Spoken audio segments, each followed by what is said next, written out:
ये ऐसा करते थे। किसी के घर जाते थे, किसके लिए जाते थे? घर पवित्र करने, बस यही रीजन था। इसलिए भक्तों को जाना चाहिए, उनका उद्धार करने के लिए, अपना स्वार्थ सिद्ध करने के लिए, भक्तों को उद्धार करने के लिए। तात्पर्य, सुखदेव गोस्वामी महाराज परीक्षित से मिले और उन्होंने श्रीमद् भागवतम के मूल पाठ की व्याख्या कहा सुनाई। वे किसी भी गृहस्थ के दरवाजे पर आधा घंटे से अधिक जितने समय में गाय दोहली जाती है नहीं रुकते थे और भाग्यशाली गृहस्थ से भिक्षा प्राप्त करते थे। वे तो भिक्षा भी वो सब जगह से नहीं लेते थे। कहाँ से लेते थे? केवल जो ब्राह्मण वर्ग है, उच्च वर्ग है, ब्राह्मण क्षत्रिय आदिवासी, उनसे ही लेते थे। विशेष करके जो वैष्णव टाइप के खाने पीने वाले उनको नहीं लेते थे।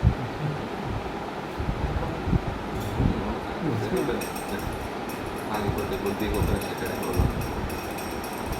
इसलिए अतएव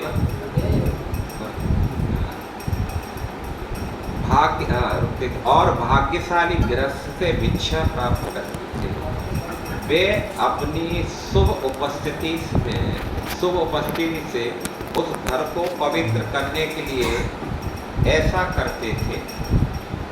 अतएव सुखदेव गोस्वामी ऐसे आदर्श उपदेशक हैं जो दिव्य पद पर स्थित हैं, जो लोग संन्यास आश्रम में, अब प्रभुपाद जी सुखदेव गोस्वामी की बात करके अब उन लोगों के बारे में बता रहे हैं जो संन्यास पद पर उपस्थित है।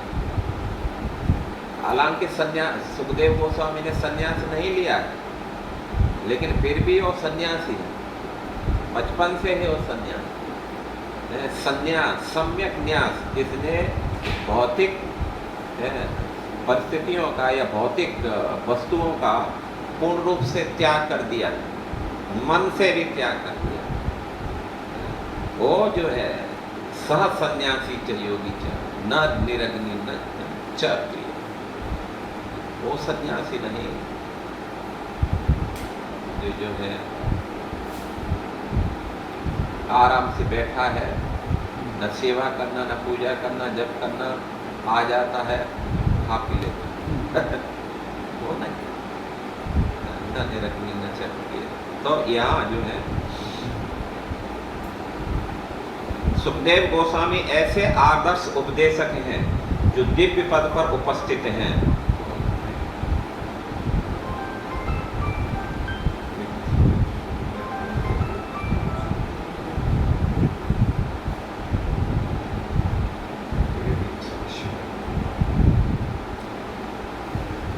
जो लोग संन्यास आश्रम में हैं और भगवान के संदेश का उपदेश देने के लिए प्रतिबद्ध हैं, उनके कार्यों से उन्हें यह सीखना चाहिए कि दिव्य ज्ञान प्रदान करने के अतिरिक्त गृहस्थों से उनका कोई सरोकार नहीं है।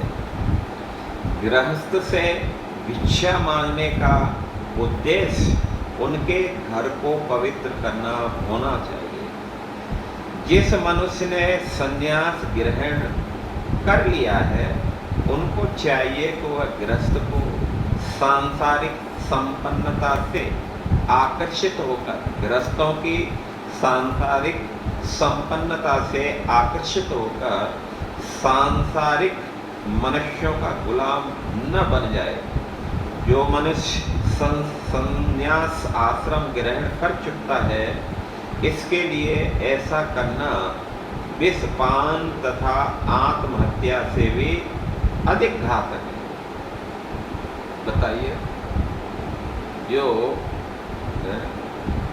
बड़े बड़े लोगों का जा करके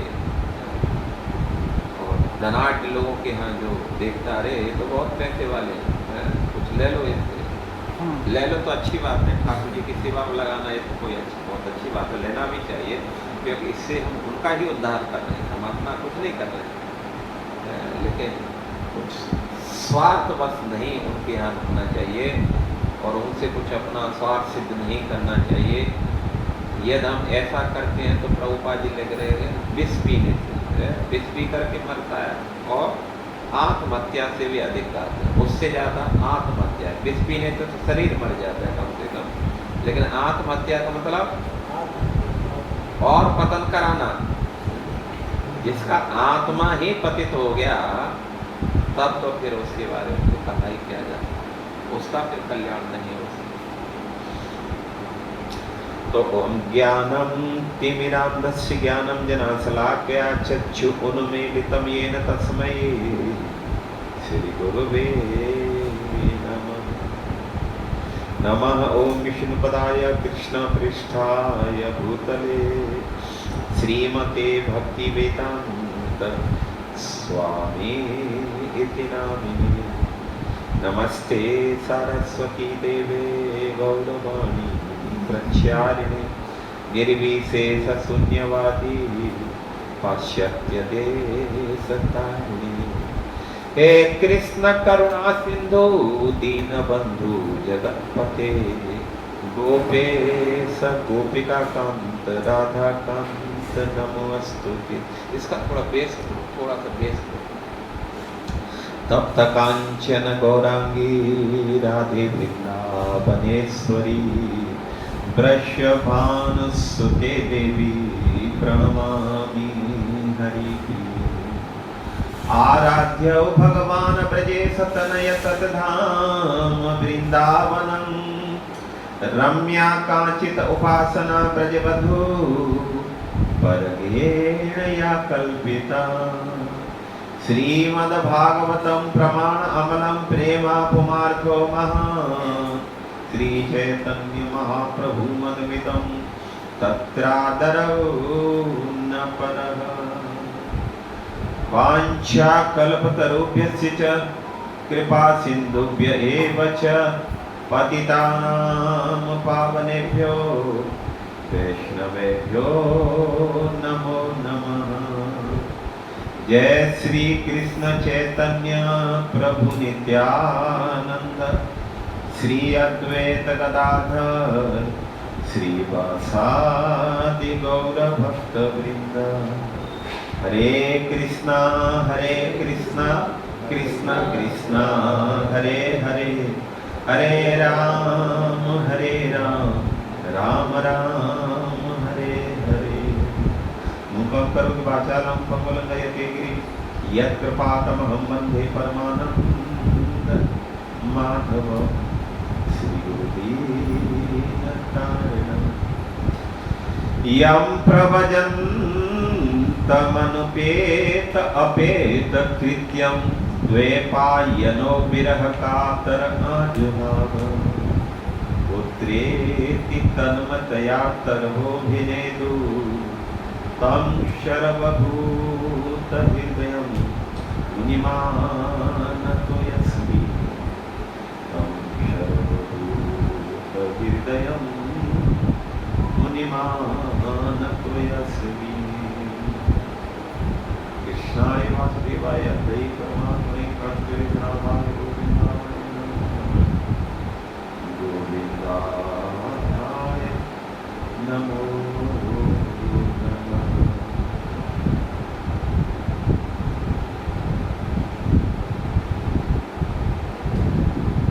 हरे कृष्ण। तो यहाँ पर ये अध्याय का नाम है श्री नारद का प्राकट्य। तो आप सभी जानते हैं जब भगवान वेद व्यास जी क्या नाम है एक बार बद्रिकाश्रम में बैठे थे, बड़े शांत चित्त से, और अचानक उन्होंने देखा कली के प्रभाव से लोगों की जो मानसिक चेतना है वो बहुत गिर चुकी, लोग झूठ का सहारा में लेने लग गए हैं, लोग जो है एक दूसरे चीटिंग कर रहे हैं, धोखाधड़ी दे रहे हैं। धीरे धीरे करके लोगों की आयु भी जो है ह्रास होता जा रहा है। तो इस प्रकार जो है उनकी इस प्रकार की दयनीय स्थिति को देख करके बड़ा हृदय में ग्लानि हुई और उन्होंने सोचा कि क्या करना चाहिए ऐसे लोगों के लिए जिससे उनका पतन न हो, और क्या करें, अपना जो है साथ साथ में उस अपनी स्थिति को प्राप्त करें, जो उनकी जो वास्तविक आइडेंटिटी है उसको जो है प्राप्त करें और अंत में वो भगवत धाम चले गए। तो इसलिए उन्होंने जो है वेद को लिखा, एक 4 वेद, 3 एक था उसको विस्तार करके 4 कर,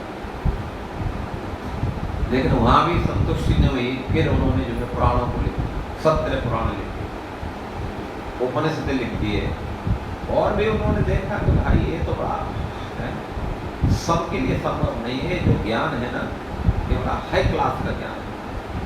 तो जो निम्न वर्ग है, जो ज़्यादा पढ़े लिखे नहीं, ऐसे समाज के लिए तो कुछ होना चाहिए भाई, उनका भी तो उद्धार होना चाहिए, वो भी तो एक जीवात्मा है। तो इसलिए उन्होंने फिर बाद में महाभारत, 5 वेद, इतना सब करके भी फिर भी जो है मन में बड़ी खिन्नता है, उनको लगता है कुछ कमी नहीं, क्योंकि जो वक्ता होता है उसको मालूम चलता है कि श्रोता कितना उसका टेस्ट ले पा रहे हैं, उसको मालूम चलता है। श्रोताओं को देख करके वो जान लेता है कि कितने संतुष्ट हुए हैं उसकी कथा। तो इसलिए उन्होंने जो लिखा तो लगा कि वास्तव में जब मैं ही तृप्त नहीं हुआ इससे, तो फिर आने वाली जो जनरेशन है, जो लोग इसका सहारा लेंगे, जो इसको पठन पाठन करेंगे, जो इसके पद चिन्हों पर चलेंगे, वो फिर भला कैसे संतुष्ट होंगे। तो इसलिए खिन्न मूड, बहुत ग्लानि में, लेकिन जीवों के प्रति दया के भाव में सोच रहे हैं क्या करना चाहिए। तो उसी समय जो है उधर से कौन आते हैं, सुखदेव गोस्वामी नारद जी उधर से आते, और नारद जी ने जो है कहा, भाई तू मेरा शिष्य है, प्रिय शिष्य है, तू इतना दुखी लग रहा है, क्या बात है, खाया पिया है कि नहीं? बोला नहीं गुरुदेव, खाया पिया तब तू। तो फिर ऐसे कैसे बैठा? बोला गुरुदेव मैंने इतने सारे ग्रंथ लिख दिए लेकिन मुझे संतुष्टि नहीं। बोला बात तो सही है। अरे भाई तूने ग्रंथ लिखे किसके लिए? जिस व्यक्ति का परिचय देने के लिए, जिस व्यक्ति को आप परिचय देना चाहते थे, सारे संसार को बताते थे उसकी महिमा के बारे में, लेकिन उसी को तूने बताया। और जिसका परिचय देने की इतनी ज्यादा जरूरत नहीं है, उसने तुमने ताकत लगा दी, उसने सारी शक्ति भर दी। ये तो बात जो है बड़ी उल्टी पुल्टी हो गई।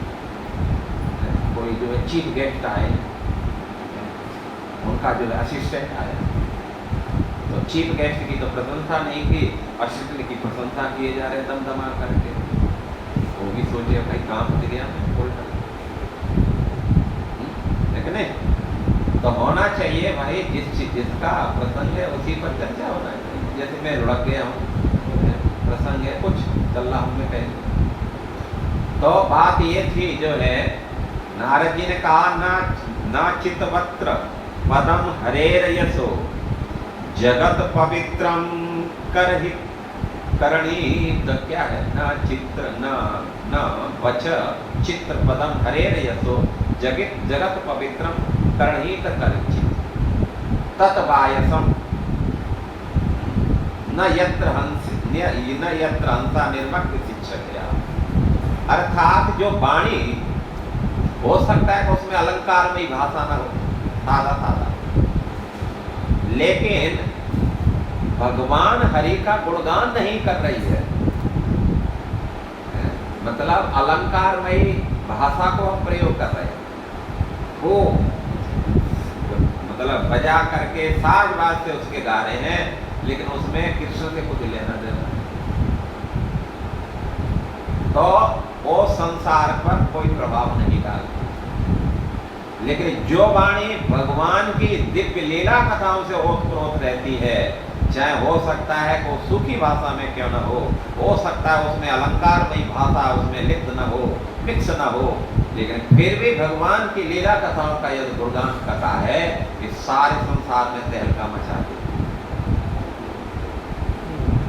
तो इसलिए जो हंस हैं, जो भागवत हैं, जो भक्त हैं, इसी भाषा को सुनने के लिए जाते हैं, भगवान की लीला कथाओं को सुनने के लिए जाते हैं, न कि उनके जो अन्य ड्रामा को सुनने के लिए। ये अन्य ड्रामा तो जो है, जैसे कोई वो गंदा स्थान कलेक्ट करते हैं, कहाँ गंदगी पड़ी है वहीं जाकर के कहाँ करें। न यत्र हंसा निर्मक्त शिक्षया, लेकिन जो भक्त हैं वो कभी भी गंदे स्थान पर नहीं बैठते हैं, वो तो जो है मोती चुपते हैं, तो साफ सुथरे स्थान पर बैठते। तो साफ सुथरा स्थान क्या है? भगवान की दिव्य लीला कथाओं को सुनो, इससे बढ़कर के और ब्रह्मांड में कुछ है नहीं। ये ही जीवात्मा को पवित्र करेगा और जो है भगवत धाम लेकर के जाएगा, इसी से कल्याण। फिर बाद में उन्होंने भागवत की रचना कर दी। अब जो है प्रश्न ये उठा तो भाई इतना सुंदर ग्रंथ, जैसे ही भागवत की रचना हुई व्यास जी प्रफुल्लित हो गए। उनको लगा कि मैंने अब अपना चरम लक्ष्य जो मेरा था वास्तव में प्राप्त कर लिया, तो इसलिए बड़े प्रसन्न हो गए। लेकिन फिर थोड़ा सा खिन्नता फिर उनके मन में आ गई। क्यों आ गई भाई? अब क्या हुआ? तब उन्होंने देखा कि भाई इतना सुंदर ग्रंथ मैंने लिखा, अब लिख करके थोड़ी कोई अलमारी में सजाने के लिए। लोग पूछते भाई गीता है? हाँ महाराज है, गीता है, हमने बहुत पहले ले ली थी। अच्छा पढ़ रहे हैं ना? नहीं महाराज वो क्या है ना, हमने बांध करके उसको लाल कपड़े में बांध दिया है और मंदिर में रख दिया, डेली पूजा कर रहे हैं हम, डेली पूजा करते हैं। अच्छा पूजा करते हैं, कोई जो है किसी के लिए 56 भोग बना कर खिलाए, कैसे रेस्पेक्ट करोगे आप उनका?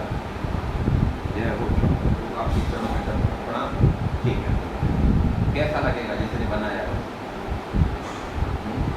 अच्छा लगेगा उसको? बिल्कुल अच्छा नहीं लगेगा। गेस्ट करो, वाह प्रशंसा करो। जो बेचारे इतने समय से लगे हैं, तप रहे हैं, सब कुछ छोड़ छाड़ करके कर रहे हैं, तो उनको भी ठीक लगेगा। चलो कम से कम महाराज जी ने कम से कम लाइक तो किया। तो भगवत गीता अलमारी में सजाने के लिए, मंदिर में रखने के लिए, बस यही उसकी क्षमता है। भाई ये ज्ञान है, इस ज्ञान को ग्रहण करो। जब आप गीता का सम्मान करते हैं, ग्रंथों का सम्मान करने का मतलब होता है पूजा करना तो ठीक है, लेकिन पढ़ो समय से,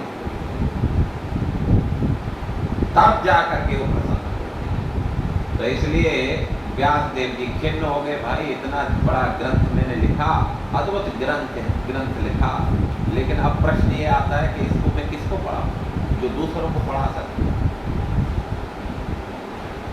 तो उनकी चिंता बढ़ गई। देखो ये होते हैं भगवान के अनन्य भक्त होते हैं, अपनी चिंता कम करते हैं, दूसरों का ज्यादा ध्यान रखते। यही भक्त की परिभाषा। वैष्णव जन तो तेने कहियो, जो पीर पराई जाने रे। वैष्णव का मतलब है दूसरों के कष्ट को देख करके उसका हृदय फट जाना। और सबसे बड़ा कष्ट क्या है संसार में? सबसे बड़ा कष्ट है लोग भगवान से बहिर्मुख होते चले जा रहे हैं, चले नहीं जा रहे हैं, दौड़ रहे हैं भगवान से दूर दूर दूर दौड़ लगा रहे हैं। तो इसलिए जो है जो भक्त होते हैं वो देख रहे हैं कि हाय हाय ये जीवात्मा तो पतित हो रहा, पतित होने के रास्ते पे जा रहा है, इसलिए उसको रोकने के लिए, उसको बचाने के लिए क्या करते हैं, खुद उनके घरों में जाते हैं। वो नहीं आएंगे आपके पास में, आपको जाना पड़ेगा। तो इसलिए सुखदेव गोस्वामी क्या करते हैं, दूसरों के घर में जाते हैं। दूध पीने के लिए नहीं, दूध पीना तो उनका बहाना है। आप सीधे सीधे जाएंगे, भाई हम आपके घर में उपदेश करेंगे, बोला अरे कौन आ गया, कहीं उठाएगी, कहीं चोरी वोरी करके तो न ले जाएगा, भाग यहाँ से। लेकिन आप कहेंगे भाई हरे कृष्णा, ऐसे आए थोड़ा सा कुछ जैसे मधुकरी करते हैं ब्रज में, करते हैं भैया कुछ है, कुछ मधुकरी कुछ मिलेगी, हाँ बाबा मिलेगी, थोड़ा बैठ जाओ, मिलेगी। तो फिर बैठ गए, मतलब फिर अब इसका मतलब अब उसका परमिशन हो गया, बैठ गए। अब आप कुछ बोल सकते हैं, शुरू कर सकते हैं अपना 84 लाख शरीर में जो है, आत्मा नहीं शरीर है, जो भी नहीं, वो शुरू कर सकते हैं। तो कहने का आशय है कि सुखदेव गोस्वामी किसके लिए जा रहे हैं और कितना रुक रहे हैं, क्योंकि आप ज़्यादा भी रुकोगे वो भी समस्या, तो उतना ही रुको जितने की जरूरत है, उससे ज़्यादा आप रुकने का प्रयास करोगे तो आपके लिए समस्या बढ़ जाएगी। हमें तो नहीं मालूम चलेगा, लेकिन जब मालूम चलेगा, जब गिर पड़ेंगे तब मालूम। तो बोले सा गोधन मात्रम ही, केवल एकमात्र गोदोहन। सा मतलब सुखदेव गोस्वामी। सुखदेव गोस्वामी कौन है, ये श्रीमती राधा रानी के पैर तोते। और सभी जानते होंगे कि जब भगवान श्री राधा कृष्ण को, भगवान कृष्ण को जब धराधाम पे आना हुआ, तो उन्होंने राधा से भी कहा था कि हे राधे, हम जो है अब पृथ्वी लोक पर जाएंगे, आप चलो हमारे साथ। बोला अच्छी बात है स्वामी, हम चलेंगे, लेकिन क्या वहाँ जमुना जी हैं? बोला जमुना तो नहीं है। अच्छा गिरिराज जी हैं? बोला वो भी नहीं। वृंदावन है? वो भी नहीं। तो आप जाइए, हमें नहीं जाना। अच्छा क्या करना चाहिए? यदि ये सब जाएंगे तब जाएंगे, तब नहीं जाएंगे, हम वृंदावन को छोड़ के हम कहीं नहीं जाएंगे। तो भगवान ने कहा ठीक है। तो गोलोक का जो 84 कोस का जो हिस्सा है पूरा स्पिरिचुअल धाम का, वो ही गोलोक, उसका 84 माइल्स जो हिस्सा है, भगवान ने क्या किया, इस पृथ्वी लोक पर प्रकट करा। उसके पहले राधा रानी का एक तोता था जो बड़ा मतलब उनका वफादार था राधा रानी। तो इसलिए उन्होंने जो है जैसे कि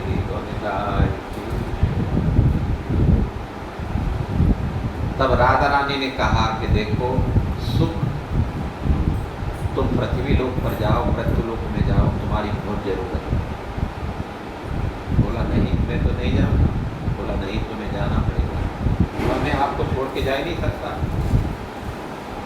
मैं आपको छोड़ के।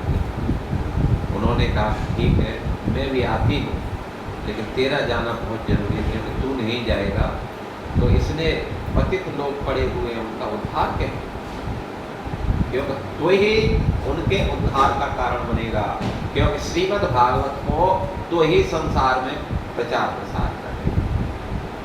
तेरे कारण ही असंख्य लोग इस श्रीमद् भागवत का लाभ लेंगे, इसलिए मेरे पुत्र तुझे जाना। बोला ठीक है भाई, आप बोलती है माँ तो मैं जाता हूँ। तो इस प्रकार जो है राधा रानी का वो लेकर के आशीर्वाद लेकर के, और कैलाश पर्वत पर एक पक्षी के अंडे के रूप में वो प्रकट हुए। अब जो है कथा तो बहुत बड़ी है ये, तो इधर जो है क्या नाम है, भगवान शिव जी और उनको क्या नाम है पार्वती को भागवत धर्म का उपदेश देने के लिए जा रहे थे। क्योंकि एक बार नारद जी ने जा करके पार्वती को चढ़ा दिया। गए शिवलोक में गए थे, तो पार्वती के नारद जी जहाँ भी जाते सब उनका बड़ा स्वागत करते।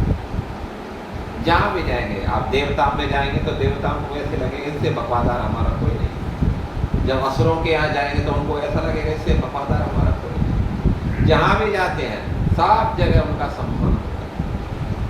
तो पार्वती ने देखा नारद जी आए, बड़ी प्रसन्न हो गई। बोला नारद जी आओ बैठो। बोला हम इसीलिए आए, आप नहीं बिठाएंगे तो भी हम बैठेंगे। आज तो आज हमें कुछ करना है। तो उनसे पूछा सब ठीक ठाक है। नारद जी से पूछा सब आपको पुत्र सब ठीक ठाक है। बोला हाँ माता सब ठीक ठाक है। तो उस समय जो है शिव जी थे नहीं, क्योंकि वो भी ऐसे समय जाते हैं जहाँ कुछ पूर्ण करने के लिए, कुछ भड़काने के लिए कोई दूसरा ना। तो शिव जी तो नहीं थे। थोड़ा वो अभी नहीं है, आते होंगे थोड़ी देर। तो फिर उन्होंने कहा कि भोलेनाथ तो आपसे खूब प्रेम करते हैं। बोला हाँ हाँ इतना प्रेम करते हैं कि मैं मतलब जितना सोचते हैं उससे बहुत ज़्यादा प्रेम करते हैं। सब चीज़ बताते हैं, बिल्कुल सब चीज़ बता देते हैं। कोई भी शंका समाधान कुछ भी सबको बोलते हैं। अच्छा, तो मेरे को थोड़ा डाउट लगता है। बोला क्या? बोला डाउट ये लगता है आपने कभी पूछा कि शिव जी के गले में जो मुंडों की जो माला है वो किनकी सर है? बताया आपको? बोला वो तो नहीं बताया।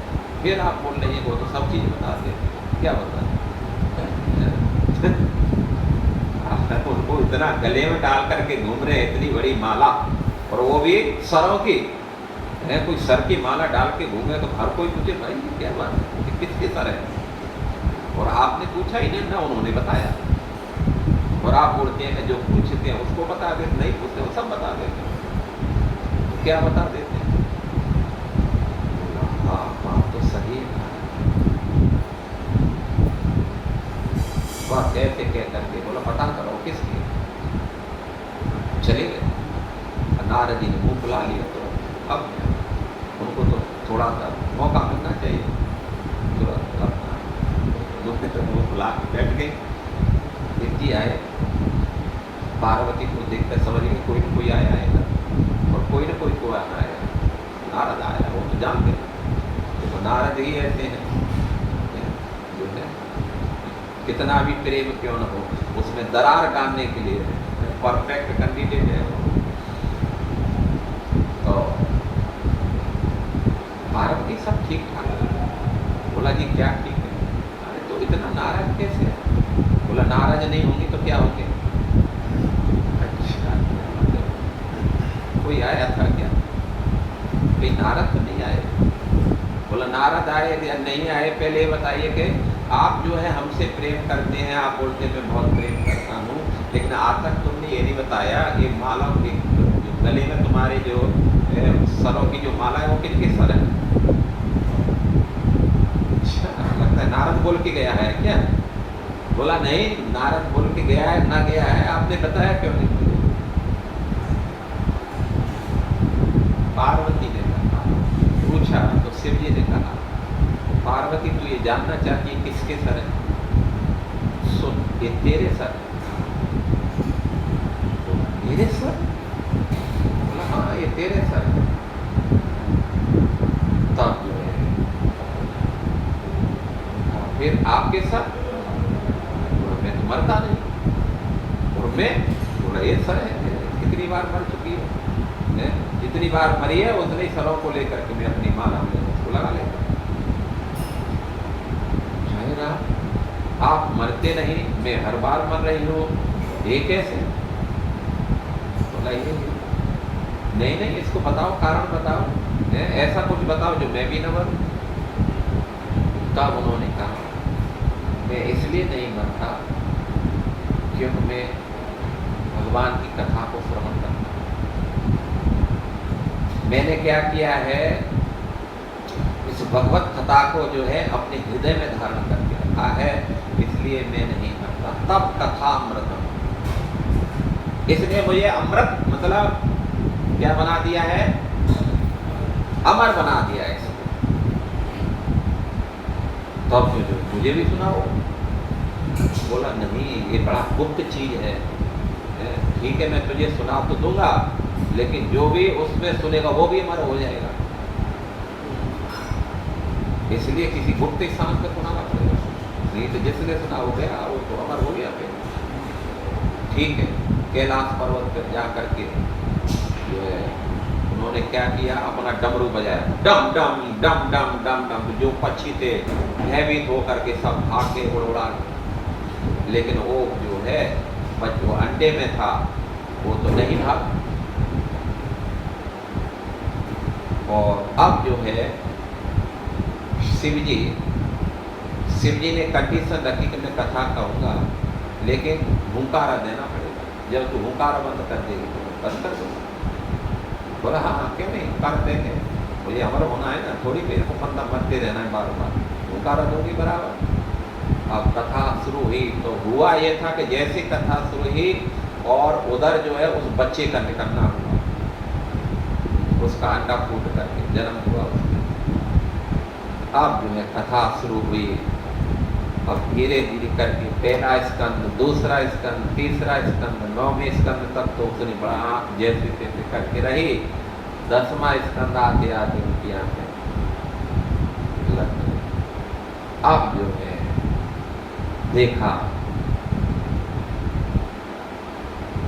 पेड़ पे जो बच्चा बैठा क्या वो उसने देखा भाई ये अमृतुल कथा यदि बंद कर दे तब तो जो है ठीक नहीं रहेगा, इसलिए क्या करना चाहिए, पार्वती तो सो गई हैं, अब हुंकारा नहीं दे रही हैं, वो जब हुंकारा नहीं देंगे तो शिवजी बंद कर देंगे। तो फिर उन्होंने क्या किया, पार्वती की आवाज में ही उन्होंने हुंकारा देना शुरू किया।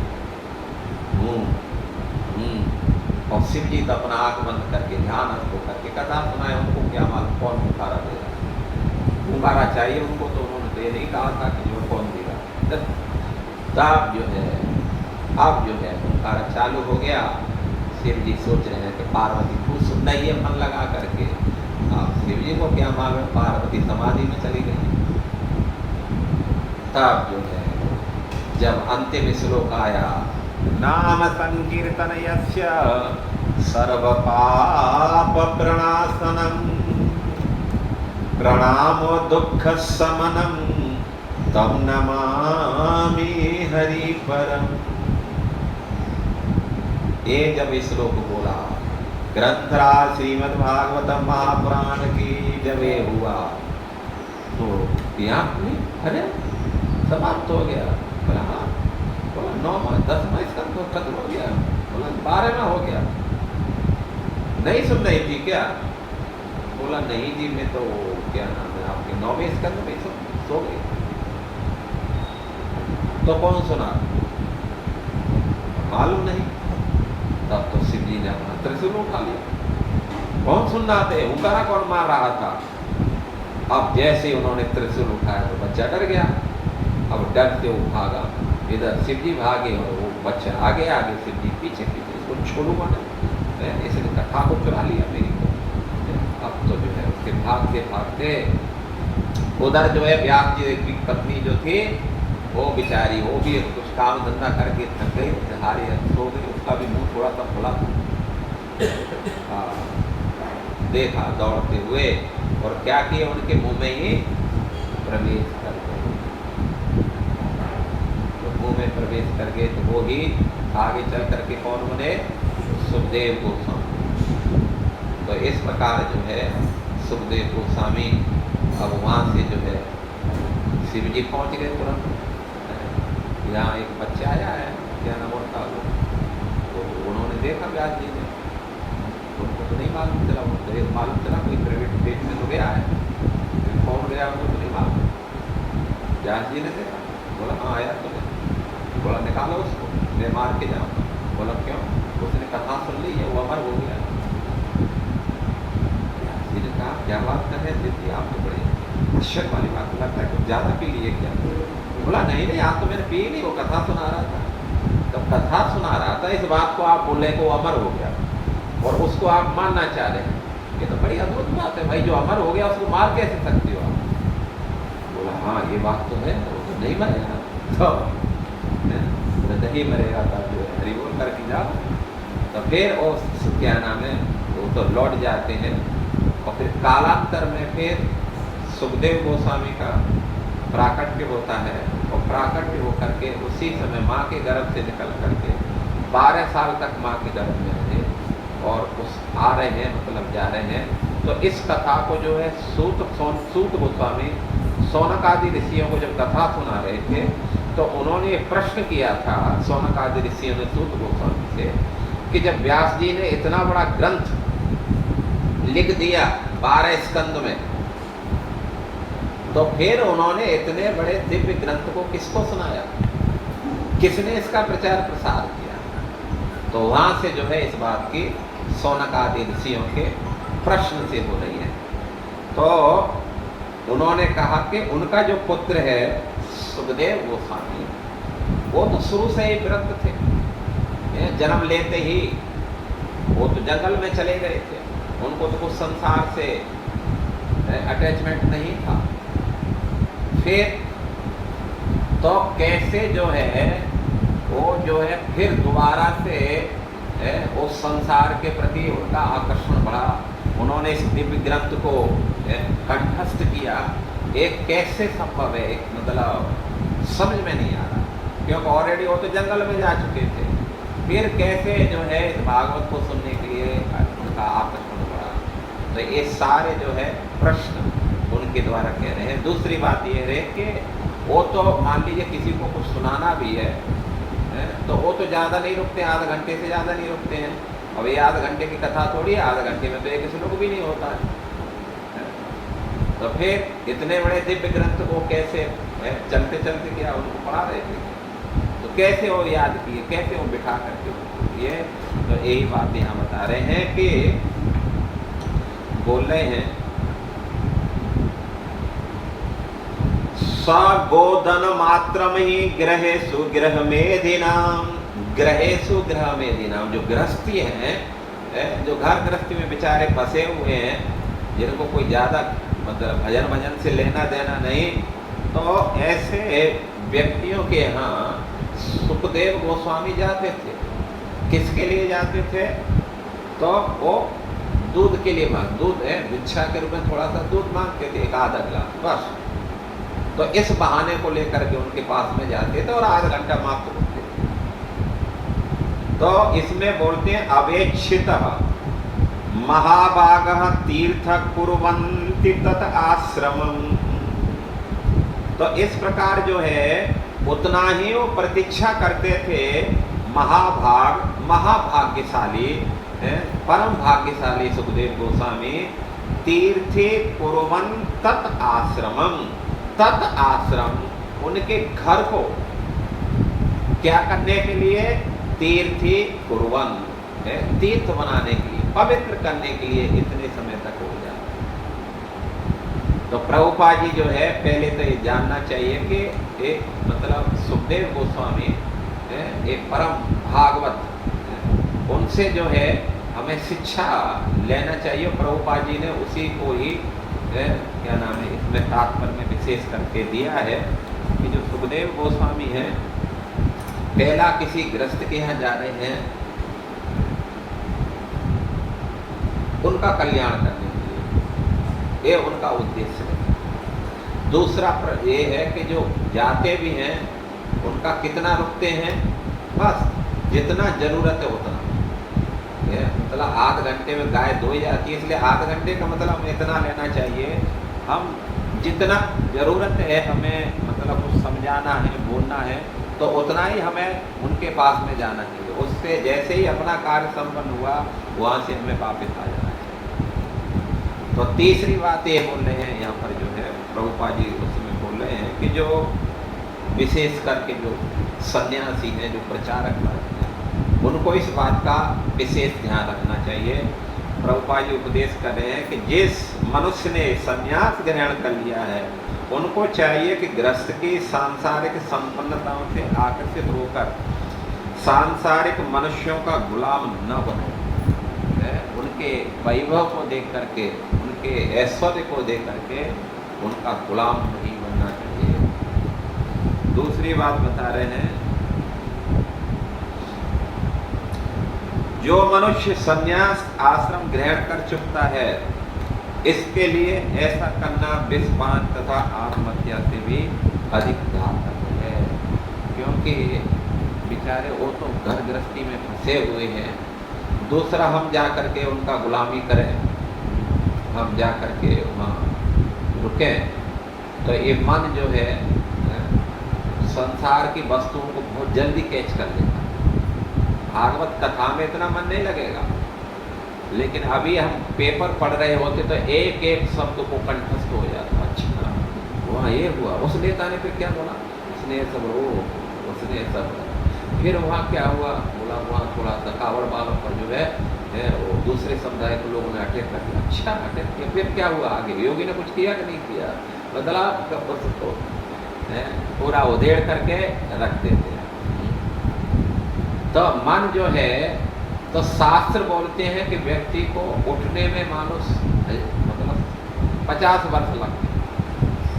किसी उच्च लेवल को प्राप्त करने के लिए 50 वर्ष में वहाँ उस स्थान तक पहुँचा, लेकिन गिरने के लिए उसे आधा घंटा भी नहीं लगेगा, 10 मिनट भी नहीं लगेगा, फर्क नहीं, 1 सेकंड में नीचे आ जाए।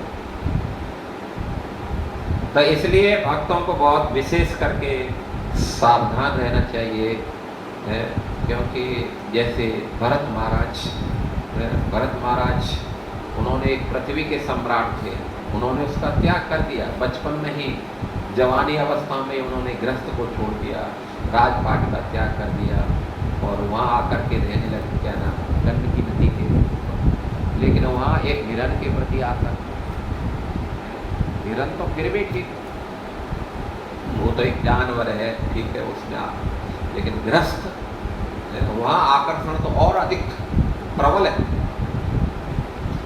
तो इसलिए जो है हमें प्रयास करना चाहिए कि हम जाएं उनके यहाँ, उनसे सत्संग करें, उनको भक्ति के मार्ग का उपदेश करें, तब जा कर के जो है मतलब उनका भी कल्याण हो और अपना भी कल्याण हो। इसी बात को गोपियाँ भी बोलती हैं कि वास्तव में आपकी कथा अमृत तुल्य है।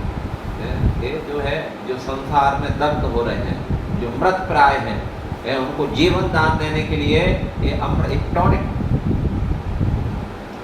तो भक्तों को चाहिए कि जो है इस कथा का अधिक से अधिक क्या करना चाहिए, इसका वितरण करना चाहिए, जिससे जो बेचारे घर गृहस्थी में फंसे हुए हैं उनको भी लाभ मिले, और जो बोलता है उसको तो लाभ मिलता है।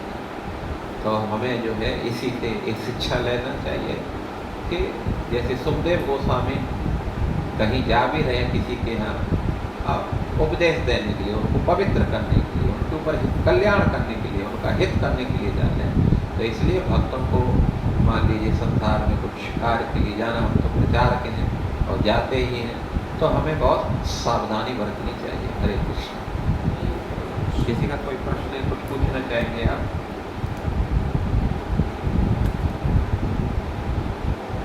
शंका समाधान टीका टिप्पणी कुछ?